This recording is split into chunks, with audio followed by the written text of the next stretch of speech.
es lo que más anhelo. Mi aliento eres tú. En tus brazos está mi lugar. Estoy aquí. Estoy aquí. Padre, amo tu presencia. Tu sonrisa es vida en mí.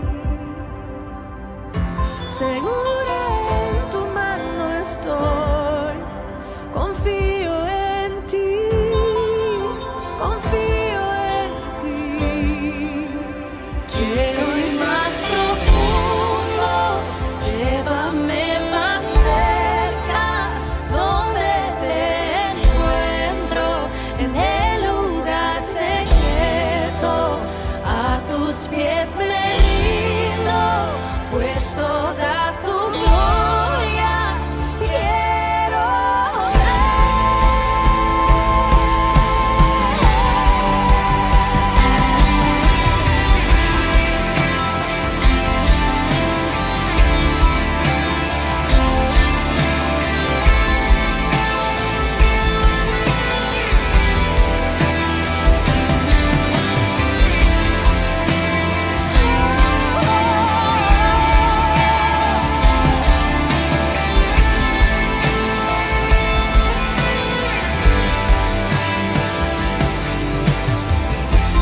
Padre, amo tu presencia. Tu sonrisa es vida en mí. Segura en tu mano estoy. Confío en ti. Confío en ti. Quiero ir más profundo. Llévame más cerca, donde te encuentro, en el lugar secreto. A tus pies me rindo, pues toda tu gloria quiero ver. Quiero ir más profundo. Llévame más cerca, donde te encuentro, en el lugar secreto. A tus pies me rindo, pues toda tu gloria quiero ver.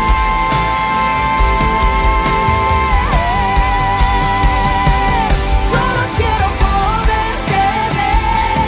Envuélveme en tu gloria y poder, pues tu majestad es real y tu voz resuena en mi ser. Solo quiero poderte ver. Envuélveme en tu gloria y poder, pues tu majestad es real y tu voz resuena en mi ser. Solo quiero poderte ver. Envuélveme en tu gloria y poder, pues tu majestad es real y tu voz resuena en mi ser. Solo quiero poderte ver. Envuélveme en tu gloria y poder, pues tu majestad es real y tu voz resuena en mi ser. Quiero ir más profundo. Llévame más cerca, donde te encuentro, en el lugar secreto. A tus pies me rindo, pues toda tu gloria yo quiero ver.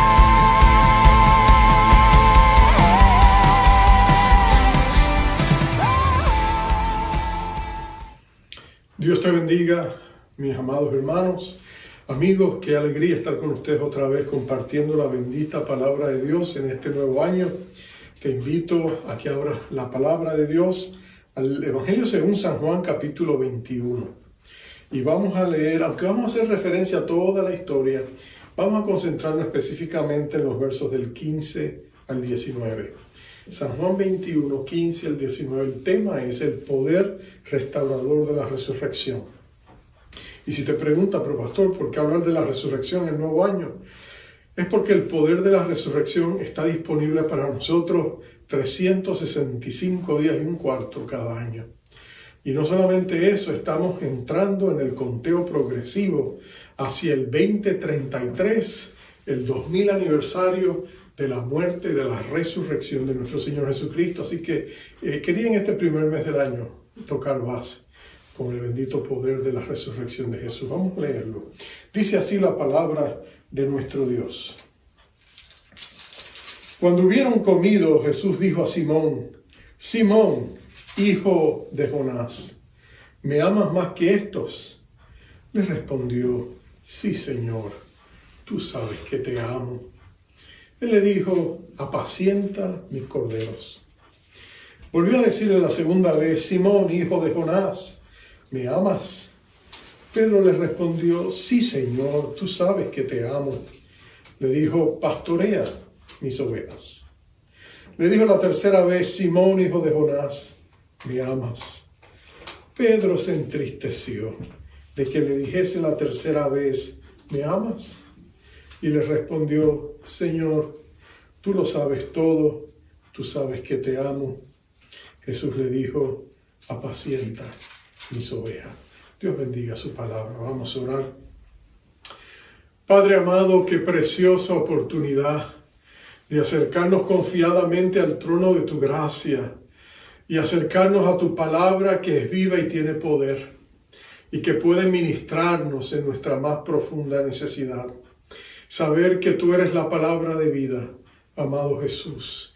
Y te pedimos que en esta preciosa oportunidad tú traigas tu palabra y traigas nuevos brillos, nueva vida a los corazones nuestros. Enciende o vuelve a encender la llama de la fe en nuestros corazones. Y si ya está encendida, acreciéntala, Señor, para tener una visión más clara de quién eres tú y de lo que nosotros somos en ti, en Cristo Jesús, y de la voluntad tuya para nuestras vidas. Te pedimos que nos hable por medio del poder de tu Espíritu y que tú, Padre amado, te lleves toda la gloria, la honra y el poder por el fruto que tu palabra traiga a los corazones de tus hijos. Anhelamos tu presencia, oh Dios, en Cristo Jesús. Amén. Amén, amén.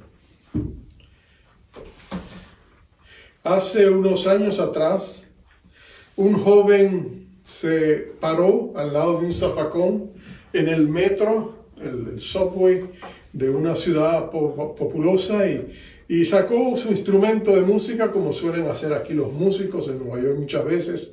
Puso un pequeño recipiente para que echaran las monedas, sacó su violín y se puso a tocar. Por supuesto lo hizo en la hora que nosotros llamamos la hora del trancón, la hora del rush mañanero, matutino, cuando toda la gente está corriendo a sus trabajos. Y él empezó a tocar algunas de las piezas más complicadas tocadas jamás por algún violinista.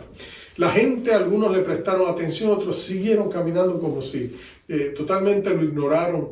De vez en cuando algunos se pararon y algunos también se detuvieron lo suficiente para poner algunas monedas, unos dólares en el lugar del recipiente. Lo que nadie sabía, o por lo menos no le reconocieron, es que no era un ordinario músico, aunque estaba vestido de manera ordinaria.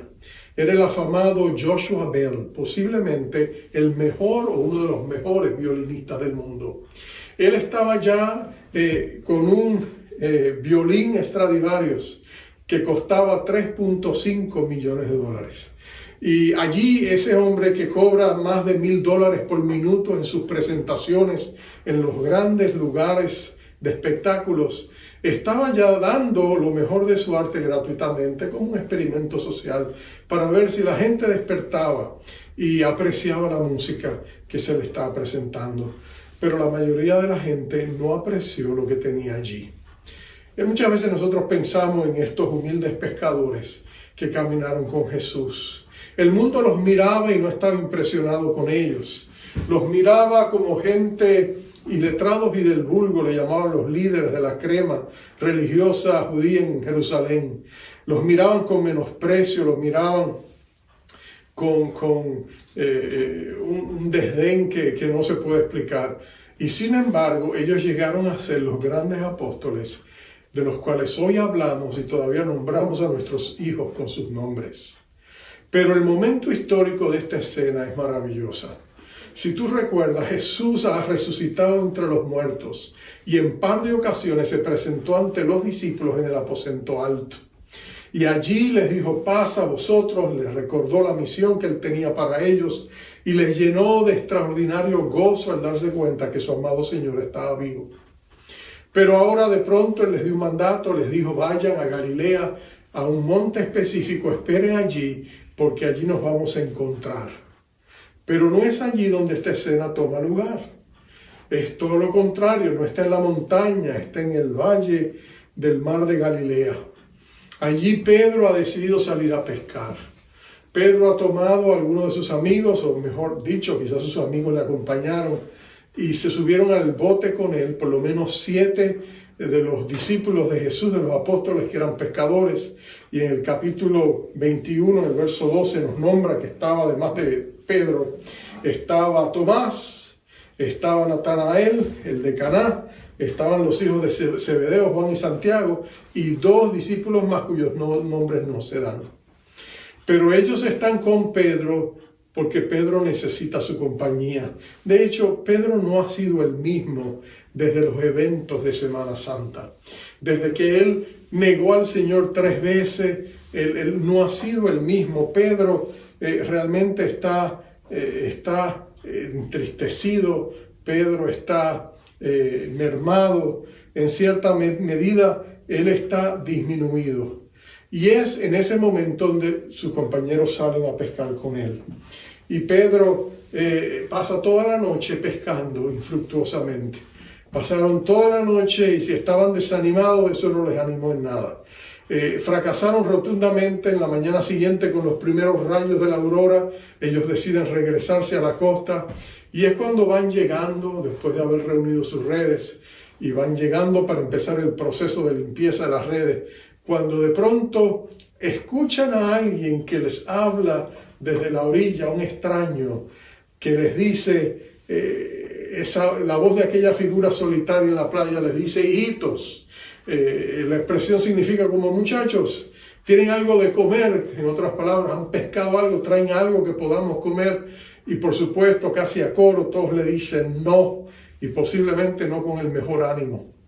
Entonces se van acercando y mientras ellos siguen allí en el bote, pero acercándose, aquella figura les dice, echen la red al otro lado del bote, y porque van a conseguir algo. Y por supuesto, por alguna razón casi inexplicable, ellos la vuelven a tirar, y por supuesto se encuentran con una de las pescas milagrosas más grandes que ellos han tenido. Juan lo va a describir como la red casi se rompía, 153 peces grandes. Y por supuesto, cuando esto sucede, seguramente en el corazón de Juan recuerda la famosa escena cuando por primera vez salieron a pescar con Jesús y él les había dicho dónde echar las redes. Y aquella primera pesca milagrosa realmente había impactado a Pedro y a todos ellos al ver la mano milagrosa de Dios. Y por supuesto Juan dice, es el Señor. E inmediatamente Pedro reacciona como si tuviera un resorte. Él salta, pero él se ha quitado la camisa durante el tiempo de pesca. Ahora se la pone para tirarse al agua. Y por supuesto él viene corriendo. Viene nadando, caminando hacia la orilla, porque sabe que es el Señor Jesús. Y por supuesto sabemos que Pedro, hay cosas en su corazón que todavía no se han definido. Hay cosas en el corazón de Pedro que necesitan resolución. Así que Pedro arrastra aquella pesada red de peces casi él solo, casi como para demostrarle a Jesús, yo todavía te sirvo para algo. Y allí llega él. Lo cierto es que Pedro ya no era el Pedro que todos habían conocido. Algo se había apagado en él. Algo de pronto lo hacía verse pensativo. Los discípulos lo veían ensimismado, triste. No había el brillo que antes había en sus ojos. aquel liderazgo que se le salía por los poros, de pronto ya no estaba allí. Quizás un poco huraño, quizás un poco irascible. Los discípulos lo miraban con preocupación. Y es que Pedro aún no se ha levantado de su fracaso. Si tú recuerdas aquella noche en que el Señor fue entregado, Pedro sacó una espada y le tumbó la oreja a Malcus, el siervo del sumo sacerdote que había ido con la turba que habían ido a arrestar a Jesús. Y tú sabes que Jesús lo sanó, por supuesto, pero reprendió a Pedro y luego Pedro huyó por su vida.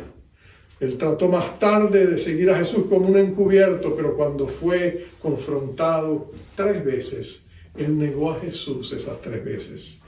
Y por supuesto, cuando escuchó el cantío del gallo, él sintió la amargura del fracaso y de haberle fallado a su Señor. Así que Pedro, por supuesto, llora amargamente. Y desde ese entonces Pedro no se ha recuperado. Hablemos un poco más profundamente del Pedro de antes, porque este es el Pedro, estamos en un presente, pero el Pedro de antes es una imagen pálida del Pedro que ahora encontramos aquí. El Pedro de antes es una de las figuras más eminentes de los evangelios. Después de Jesús, nadie es citado más que Pedro en los evangelios. Sus palabras, sus acciones, él es un hombre que aunque es impulsivo, es de acción decisiva. Es un hombre que actúa, a veces después piensa, pero Pedro es un hombre que está seguro de sí mismo. Es un hombre de fuerte temperamento. Es un hombre que en muchas ocasiones era mal hablado. Era una persona que no tenía problema en soltar el lenguaje y que a veces muchos pescadores lo miraban a él hasta con cierta envidia porque era un pescador exitoso. Había entrado en sociedad con Juan y Santiago, los hijos de Zebedeo. Es posible que los padres de Pedro y Juan y Santiago hubiesen sido amigos, porque lo más probable es que el padre de Pedro fue pescador y el abuelo. Él seguía una larga línea generacional de pescadores en el mar de Galilea junto a su hermano Andrés. Él había estado allí llevando una vida tranquila en cierta medida, cuando de pronto aparece Jesús y cautiva su corazón. Al principio Pedro lo resiste, lo evita. Pedro ve algo atractivo en Jesús.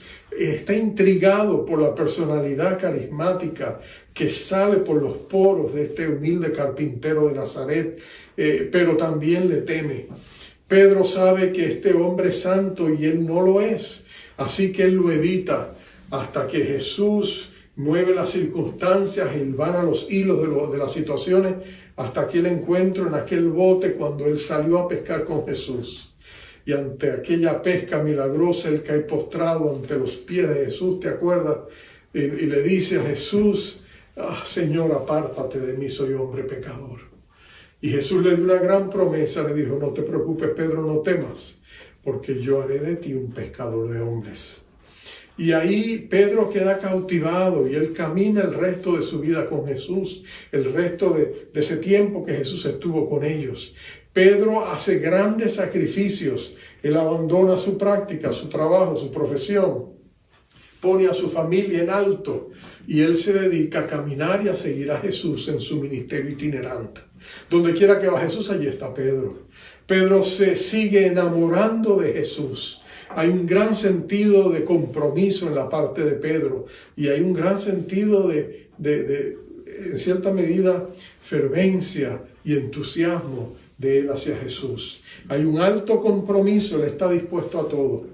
Y por supuesto, Pedro es una persona muy segura de sí mismo. De hecho, su sentido de confianza en sí mismo raya o se pasa al lado de la arrogancia. Y tú puedes entender por qué. Pedro era un experto pescador. Él conocía el mar de Galilea como la palma de su mano. Él sabía las esquinas y los recovecos. Él sabía dónde pescar, qué hacer. Él era un experto náutico del mar de Galilea. Su confianza se fortalecía en su éxito. Tenía una sociedad con Santiago y Juan y conexiones a través de ellos hasta con el sumo sacerdote en un negocio que sin duda era algo muy lucrativo.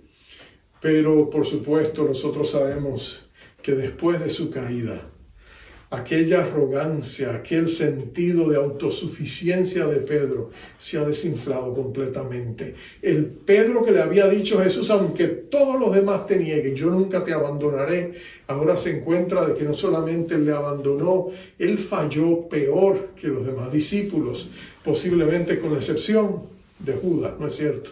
Así que Pedro está totalmente desinflado y él se pregunta en su inseguridad si Dios podría todavía usarle. Él siente la carga pesada del fracaso. Él lleva en su corazón la vergüenza de haberle fallado a Dios. Él sabe que él, en el momento más importante de la vida de Jesús, cuando más lo necesitaba, Pedro le falló como Jesús lo había pronosticado. Y ahora encontramos el Pedro de ahora. Vimos el Pedro de antes, ahora vemos el Pedro de ahora.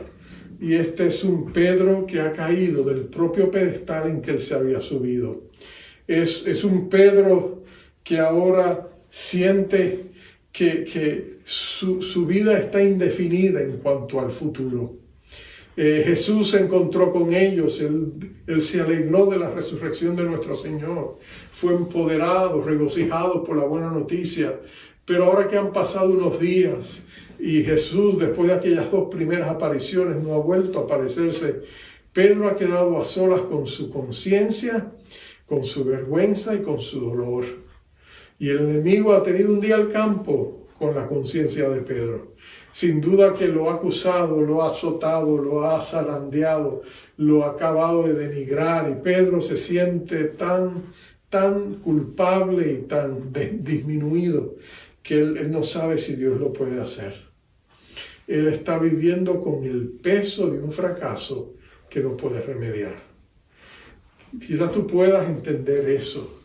Cuando tú y yo miramos al pasado de nuestras vidas, nuestros fracasos, nuestros errores, y quisiéramos volver atrás y salvar ese matrimonio que perdimos, o volver atrás y ser un padre o una madre diferente, o tomar la dirección correcta en vez de después que tomamos la equivocada. Algunos de nosotros quisiéramos volver al pasado, pero es imposible, y permitimos que el pasado se convierta en nuestro peor verdugo. Nos miramos en el espejo del pasado y lo que sentimos dentro de nosotros es un sentido existencial de desánimo, de descuido, de negligencia, de vergüenza, de culpabilidad. Pero para nosotros también hay esperanza, porque hay un poder glorioso del Señor Jesucristo para restaurarnos, y es el poder de su resurrección, es el poder de segundas oportunidades. Así que aunque él se siente de esa manera, y Pedro está contemplando volver otra vez a su antigua profesión, así que lo encontramos aquí ahora, en el bote pescando. Es como si Pedro hubiese querido sentirse a gusto en lo que él sabía hacer. Como si él quisiera volver al pasado y volver a encontrar aquel pequeño nicho para volverse a esconder y sentirse realizado. El problema es que después que tú has gustado la gracia de Dios y has tenido ese encuentro con Jesús, volver al pasado no tiene el mismo sabor. Las cosas que antes te daban placer ahora te parecen aborrecibles. No queremos volver atrás porque nada del pasado nos satisface. Es como cuando tú regresas a tu ciudad o a tu pueblito y vas a la plaza principal, y si la viste desde niño parecía tan inmensa, tan gigante. Mirabas el edificio del gobierno municipal y la iglesia y te sentías pequeño ante esos grandes edificios, pero ya creciste, ya saliste, has estado en otros lugares, has visto edificios más altos, has visto cosas que te han impresionado más, y cuando regresas a casa, al lar querido, lo aprecias, lo disfrutas. Hay un dejo de nostalgia, pero tú sabes muy bien que no hay lugar para tú volver a regresar. Las cosas han pasado, el agua ha seguido su curso en el río inagotable, indetenible de la vida, y de pronto tú sabes que tu lugar está en otro lugar, y tu corazón está donde Dios lo ha puesto. Eso le pasa a Pedro. Él ha fracasado en ese día de pesca y ha recordado sin duda alguna de que las cosas ya no serán las mismas. Hasta que él ve a aquel hombre en la costa que les dice, echen la red al lado derecho. Y cuando surge aquella gran pesca y escucha la voz de el discípulo que Jesús amaba, Juan, que le dice, es el Señor, Pedro vuelve otra vez a dejarlo todo atrás. Vuelve a dejar atrás el mar de Galilea y vuelve a enfocarse a lo que está delante. Y Pedro viene tratando de impresionar a Jesús con aquella pesada red a sus espaldas, tratando de mostrarle que todavía él puede serle útil en alguna capacidad.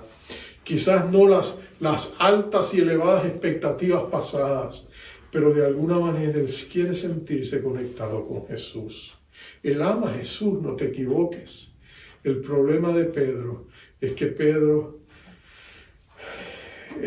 la vergüenza y la culpabilidad no le permiten ver con claridad y percibir con claridad el amor de Jesús.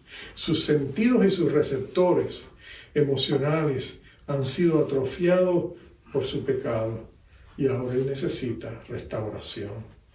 Así que Jesús se acerca a ellos y Jesús le va a manifestar a Pedro el poder de su resurrección. Cuando nosotros hablamos del poder de la resurrección, lo que estamos diciendo es que la resurrección tuvo un efecto trascendental en la vida de Jesús a favor de sus discípulos. En otras palabras, que la tumba vacía representó un triunfo de tal magnitud y tuvo tales repercusiones espirituales en el cielo y en la tierra, que ahora el Cristo exaltado que está a la diestra del Padre tiene prerrogativas, beneficios, poderes que Él desea darnos a nosotros, su iglesia, para que nosotros podamos cumplir con nuestro llamado. Pero ese mismo poder que levantó a Cristo entre los muertos, primero tiene que hacer una obra en nosotros. Tenía que hacerlo en el corazón de Pedro.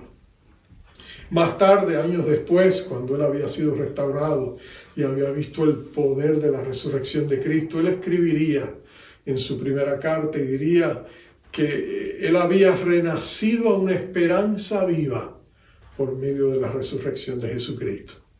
Pablo mismo escribiría del poder de la resurrección y diría que representaba el poder de la resurrección, la supereminente grandeza del poder divino. En otras palabras, era símbolo de la omnipotencia de Dios y que Dios la había puesto en nosotros los creyentes a través del Cristo morador que mora en nosotros, para entonces capacitarnos, dirigirnos y empoderarnos para vivir la vida que Dios quiere que vivamos y cumplir la misión y la tarea que Él nos ha dado. No en nuestras propias fuerzas, sino por un poder sobrenatural que pertenece a Cristo y que la Biblia le llama el poder de su resurrección, que actúa poderosamente en nosotros. Así que aquí está Cristo, Él está con Pedro y comen. Cristo les ha preparado un desayuno exquisito. Ellos se sientan y suculentamente disfrutan la comida de Jesús. Sin embargo, hay silencio.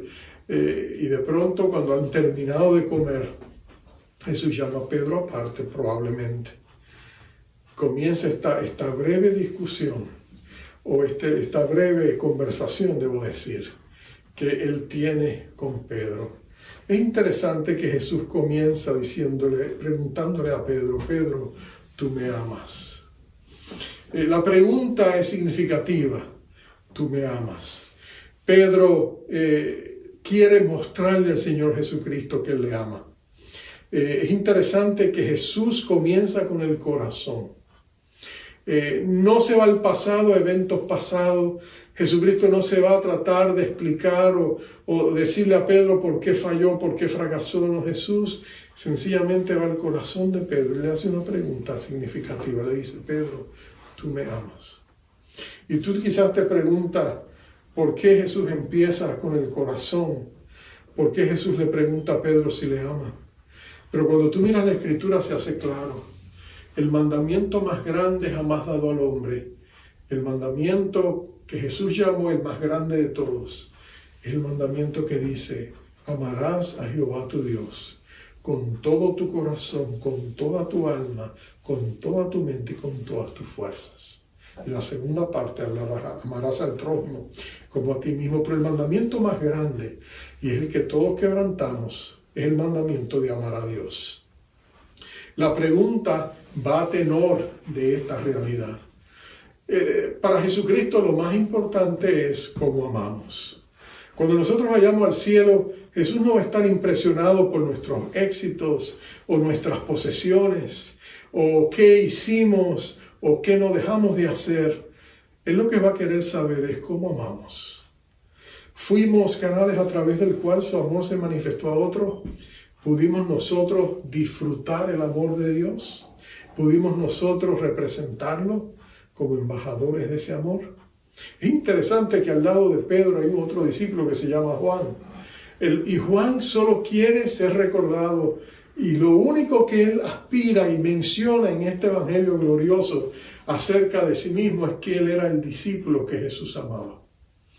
Para él no hay nada más precioso que ser recordado, reconocido, que testificar al hecho de que Jesús le amaba. Para él era maravilloso sentirse amado por Jesús. Él no quería ser recordado por cuánto él amó a Jesús, él quería ser recordado como aquel que Jesús amaba. Pero tú y yo sabemos que Jesús amaba a todos los discípulos, porque Jesús mismo les dijo: amaos unos a otros como yo os he amado. Y cada uno de estos discípulos personalmente podía testificar al hecho de haberse sentido objeto del amor de Cristo. Porque el Padre y Jesús nos aman a todos con la misma plena intensidad con que solo Dios sabe amar. El omnipotente Dios solo sabe amar con intensa plenitud de su corazón. No podemos esperar nada menos de Él. Es la única manera en que Dios ama. Dios ama como Dios ama. Tú y yo amamos imperfectamente como tú y yo amamos. Pero Dios ama de una manera perfecta, continua, total, absoluta, siempre 100% de su capacidad. Algo menos que eso haría que Dios dejara de ser Dios. Así que Dios te ama con intensa plenitud y Dios desea que tú lo ames de la misma manera. Yo te amo con todo mi corazón. Ámame con todo tu corazón, es lo que Dios nos dice. De tal manera nos amó Dios que Dios ha dado la vida de su único Hijo, su Hijo unigénito, para que todo aquel que en Él crea no se pierda, mas tenga vida eterna en el amor de Dios, para ser amado por Dios por la eternidad, con el amor alto y sublime con que nuestro Padre ama. Eso es lo que Jesús le está diciendo a Pedro. Ahora, Jesús usa una palabra en el griego, viene de la raíz de la palabra ágape, del verbo ágape, que significa amor, pero que en la Biblia se usa para referirse exclusivamente a la calidad del amor de Dios. En otras palabras, cuando hablas de amor ágape, viene de Dios. Si nosotros lo sentimos, lo capacitamos, no es nuestro, no nace de nuestras propias emociones. Es que Dios lo ha derramado en nuestros corazones por su Espíritu Santo para que amemos a otros con el entrañable amor de Jesucristo, dice Pablo en Filipenses. Entonces Jesús le preguntó: ¿tú me amas? Y Pedro le contesta de una manera diferente. Él no usa esa misma raíz de ágape, él usa la palabra fileo. La raíz de esta palabra habla del amor de la amistad. En otras palabras, Pedro no se siente que él puede amar a Jesús con el amor de Dios, porque él siente que su fracaso solo puede permitirle quedarse abajo, mirar para arriba y amarle a Dios con lo pobre que él puede ofrecer. Y Jesús lo mira y le dice: Pedro, apacienta mis corderos. Pero inmediatamente viene la segunda pregunta, otra vez: Pedro, ¿tú me amas? Y Pedro insiste, ahora con un poco más de convicción, y le dice: sí, Señor, no te confundas, yo sí te amo, yo te amo, no pienses que no te amo. Y Jesús otra vez vuelve y le dice: entonces, Pedro, por favor, apacienta, pastorea mis ovejas. Pero entonces viene la tercera vez que Jesús le pregunta, usando la palabra fileo, la misma palabra, la misma expresión que Pedro ha usado. Pedro, ¿estás seguro que tú me amas aún a ese nivel? Y ahí Pedro se quebranta, porque siente que la pregunta una tercera vez es casi un cuestionamiento. Y ahí Pedro levanta las manos y se rinde y le dice, Señor, ¿qué te puedo decir? Tú lo sabes todo. Tú sabes que te amo. Y vuelve otra vez la respuesta de Pedro, la respuesta de Jesús a Pedro, apacienta mis ovejas. Jesús le hizo la pregunta 3 veces a Pedro, y es porque Jesús quería en cierta manera invalidar las 3 negaciones que Pedro le había hecho antes. Y le da la oportunidad a Pedro para poder venir ante Jesús y restaurar su relación con Dios. Es la gran misericordia que Jesús le muestra a su amado siervo Pedro, porque él no se había dado por vencido con Pedro. Los demás discípulos tampoco se habían dado por rendidos con Pedro. Al contrario, si antes resentían su orgullo y su arrogancia, ahora lo miran con ojos de misericordia, porque saben su caída vertiginosa y cruel y rotunda causó un daño en Pedro que ellos sienten que necesita reparación. Ellos reconocen que necesitan que su líder esté bien para ellos también estar bien. Por amor a Pedro, le extienden su misericordia. El problema no es que ellos no le hayan perdonado. El problema había sido que Pedro no se había perdonado a sí mismo. Y ahora Jesús, con esas 3 preguntas, levanta a Pedro. Y le dice, Pedro, yo no he acabado contigo. Mi tarea sigue abierta y presente ante tus ojos. Mi llamado irrevocable está ante ti. Yo cuento contigo para que cuides, apacientes y guardes mis ovejas. Pero Pedro, todo comienza con el corazón. Ámame a mí primero y luego cumple con mi llamado y mi mandato y la tarea que te he asignado.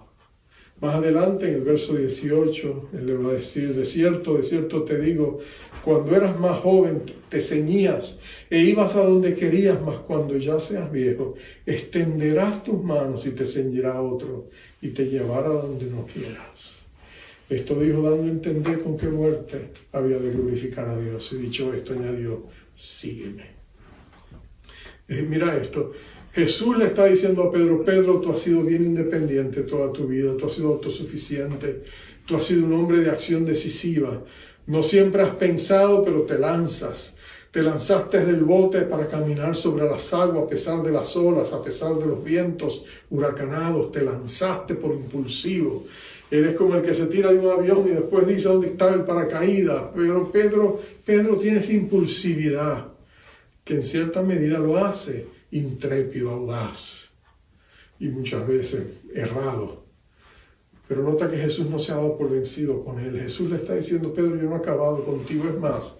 Y le hace alusión a esta expresión de que un día a él le extenderían las manos y lo ceñirían. Y esa expresión es una alusión a la cruz. Jesús le está diciendo a Pedro, Pedro, el día llegará en que tú serás crucificado. Y es precisamente la manera en que Pedro va a morir en Roma. Él va a ser crucificado, pero Pedro en su humildad, contrario al Pedro de antes y aún al Pedro de esos instantes, el Pedro restaurado, va a decir, sí, pero cuélguenme cabeza abajo porque no soy digno de morir como murió mi Señor. Y por supuesto, Pedro termina su carrera de una manera gloriosa en obediencia a Dios. Pero antes de eso, cuando tú miras la vida estelar de Pedro, desde el aposento alto hasta el día de su muerte, tú vas a ver una vida poderosa, una vida efectiva, una vida fructuosa, una vida llena de fruto en el Señor, porque Pedro va a descubrir el poder glorioso de la resurrección de Cristo. El poder del Espíritu Santo para perdonarle, para restaurarle y para empoderarle, para trabajar con Cristo y cumplir su misión. Nosotros estamos frente al gran desafío del 2023. Y no te equivoques, los pronósticos humanos no son buenos. Ellos dicen que será un año de profundas calamidades económicas. Bueno, no te voy a seguir repitiendo. Tú conoces los vaticinios de los medios noticiosos y tienen y tienen en cierta medida la semilla de la verdad. Vienen tiempos difíciles en todas partes, pero no tienen que ser difíciles para la iglesia de Cristo. Cuando tiempos de oscuridad llegan a nuestras puertas, es cuando Dios desea que nosotros brillemos con más intensa plenitud. En el libro de Isaías, mira lo que dice el escritor de Isaías. Él dice en Isaías 60, verso 1, levántate, resplandece, porque ha venido tu luz y la gloria de Jehová ha nacido sobre ti.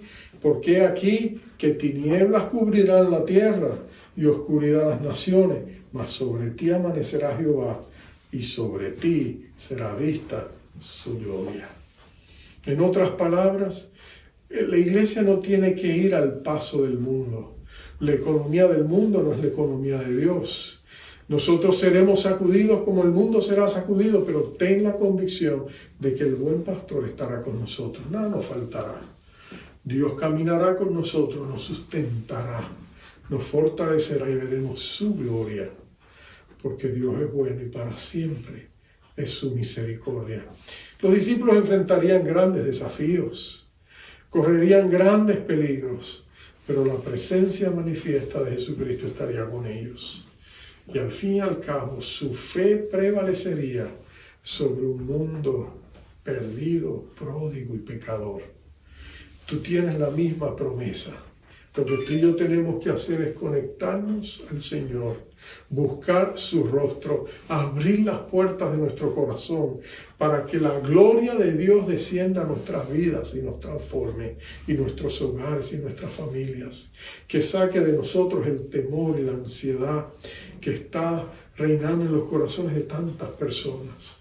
Pero la respuesta y el antídoto a eso es la presencia de un Dios que prometió estar con nosotros todos los días hasta el fin del mundo. En este día, agárrate del Señor. Dile al Señor Jesucristo: Señor, yo te amo, imperfectamente como Pedro, pero por favor, renueva en mí esa llama de amor para que yo pueda caminar contigo, poniéndote a ti primero y luego haciendo aquello que tú me mandes a hacer. Vamos a orar.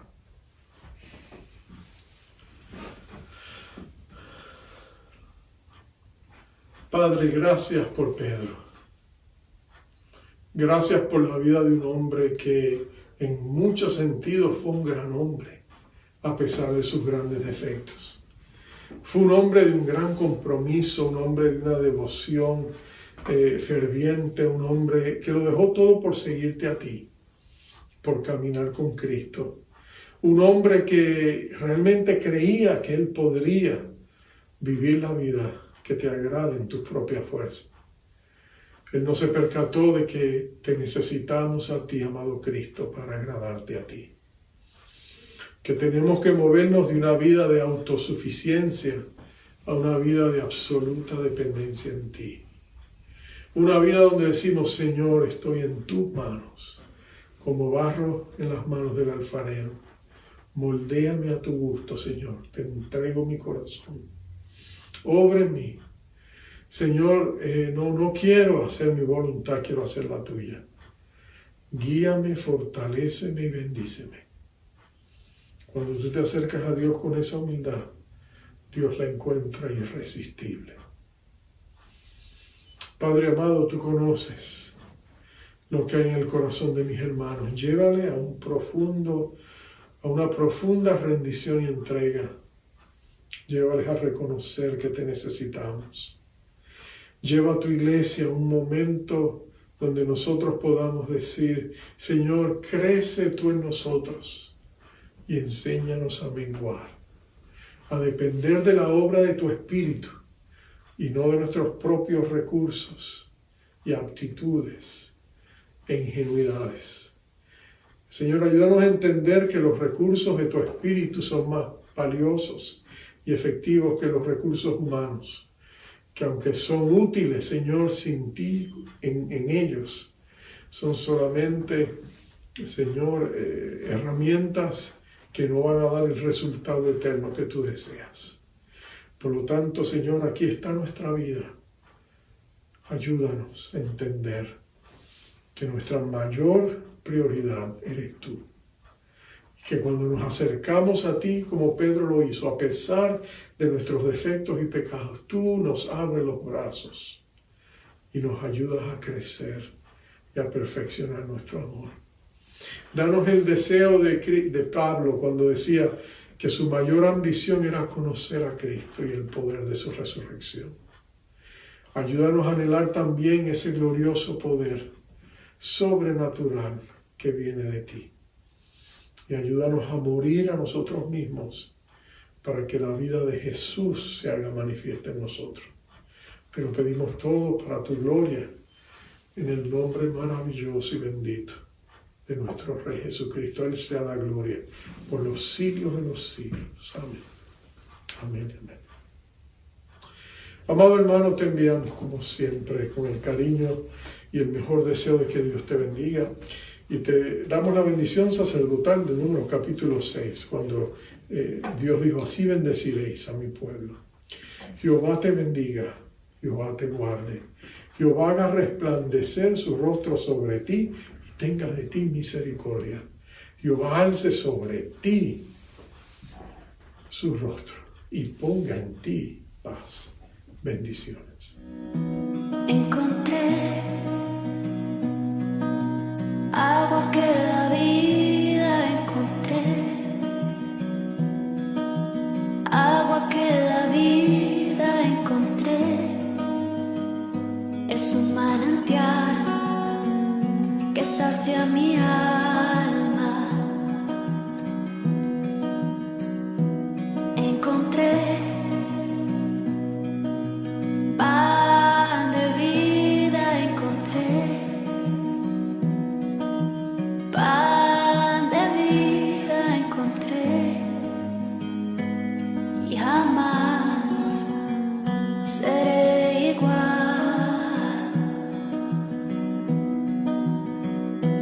Jesucristo, hoy me rindo. Solo tengo este corazón para darte mi adoración. Jesucristo, yo me inclino. Cuán hermoso eres tú, Señor. Cuán hermoso eres tú, Señor. Encontré a Jesús, mi buen pastor. Encontré a Jesús, mi buen pastor. Encontré, Él me cuida y me da descanso. Encontré paz que no se puede comprender, paz que no se puede comprender. Y ahora mi alma te canta. Jesucristo,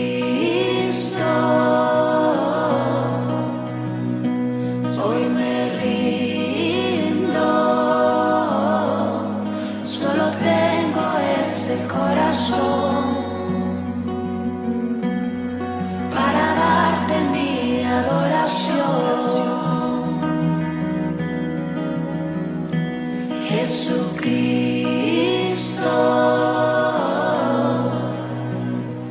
yo me inclino. Cuán hermoso eres tú, Señor. Cuán hermoso eres tú, Señor.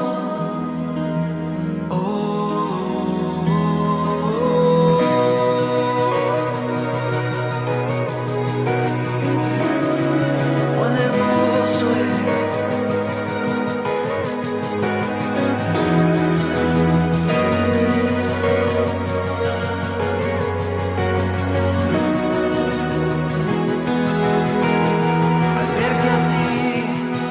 hace falta nada.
En sus manos y en sus pies,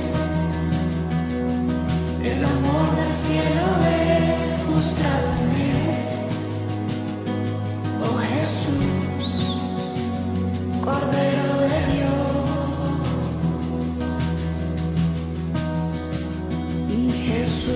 Jesucristo, hoy me rindo. Solo tengo este corazón para darte mi adoración. Es todo lo que tengo. Y Jesucristo,